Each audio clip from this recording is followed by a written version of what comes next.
মায়ের মতো আগলে রাখতেন বড় বোন, নিজ ভাইয়ের মতো ভালোবাসতেন সেই বোনের স্বামী।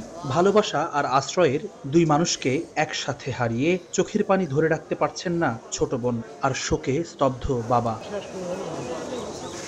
বগুড়ায় একই সঙ্গে অসুস্থ হওয়ার পর স্বামী স্ত্রীর রহস্যজনক মৃত্যু ঘটেছে। বৃহস্পতিবার সকাল ৯টা নাগাদ শাহজাহানপুর উপজেলার আড়িয়া এলাকায় এই ঘটনা ঘটে। নিহতরা হলেন হেফজুল ইসলাম ওরফে মিঠু এবং তার স্ত্রী আফরোজা বেগম।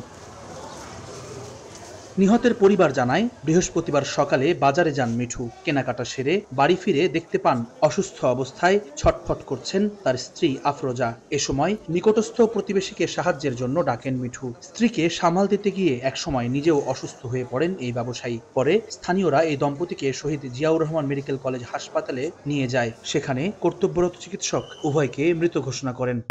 অসুখ দুইজনকে মেডিকেলে নিয়ে গেছে, সেই কথা শুনে আমি আমার ওই কামের অবস্থায় নিয়ে এদিক বলে চলেছি। আমার বোনের অসুখ ছিল, ডায়াবেটিস ছিল, আবার মনে করেন যে হার্টের সমস্যা ছিল। মেডিকেলও এর আগে ভর্তি করাছিলাম। এই পর্যন্তই। আজকে সকালবেলা ফোন দিয়ে শুনলাম যে জায়গায় নিয়ে যাচ্ছে। দুইজনে খুবই মিল ছিল, দুইজনে হাসি ঠাট্টা করে সব সময় পাশে পাশে একসাথে বসে গল্প করতো। আমার তাদের ভিতরে কোনো ঝগড়া দেখিনি। 1, 2, 3 ঢাকায় জমি জিতে নিন 100% ক্যাশব্যাক সহ 20 কোটি টাকার পুরস্কার। প্রায় এক যুগের সংসার জীবনে নিঃসন্তান ছিলেন এই দম্পতি। তবে স্বামী স্ত্রীর সম্পর্কে এ নিয়ে কোনো ধরনের টানাপোড়েন ছিল না। ব্যবসায়িক প্রয়োজনে কিছু ঋণ থাকলেও সেটি নিয়েও কোনো সমস্যা হয়নি। তবে তার বোন জানালেন, আফরোজার হৃদরোগ ও ডায়াবেটিস ছিল। মাস 6 আগেও তিনি মেডিকেলে ভর্তি ছিলেন। মানুষ বিষ খেলে একটা গন্ধ লাগবে, বমি করবি, ওকে করবি, কোনো গন্ধ বাসনা কিচ্ছুই নেই। কিন্তু আমার টাইমে আমি আমার হাঁটার উপর আমার বোনের মাথা লেছে না, 2বার খালি চোখ দিয়ে পানি বাড়াচ্ছে, আমি মুছে দিছি। আর আমি বারবার ডেকেছি, বুবা কত গো, বুবা কত গো, কোনো সারা শব্দ নাই। তাকে সংসারের মধ্যে কোনো খাওয়া লওয়া লিয়ে কোনো অশান্তি নেই, কেসের নেই, গন্ডগোল নেই, সব দিক দিয়েই ভালো।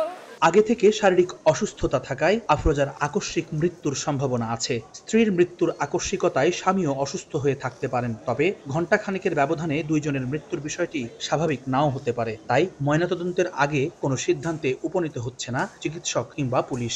কার্ডিয়াক অ্যারেস্ট হতে পারে, সুগার নীল হতে পারে, কিন্তু স্পেসিফিক আসলে দুইজন স্বামী স্ত্রী দুইটা মৃত্যু একসঙ্গে হওয়াতে আমাদের সন্দেহের কারণটা বেশি, এবং আমরা অ্যাকচুয়ালি কমেন্ট করাটা ডিফিকাল্ট আসলে কিসের জন্য, এটা পোস্টমর্টেম না করে করাটা দুরূহ। আমরা তাদের ময়নাতদন্ত সাপেক্ষে আমরা হয়তো পরবর্তী মৃত্যুর কারণ আমরা বলতে পারবো। নিহত মিঠু আফরোজা দম্পতির মরদেহ ময়নাতদন্তের জন্য শহীদ জিয়াউর রহমান মেডিকেল কলেজ হাসপাতালের মর্গে রাখা হয়েছে। জুম্মান সাদিক, জ্যাভলিন, সময় সংবাদ, বগুড়া।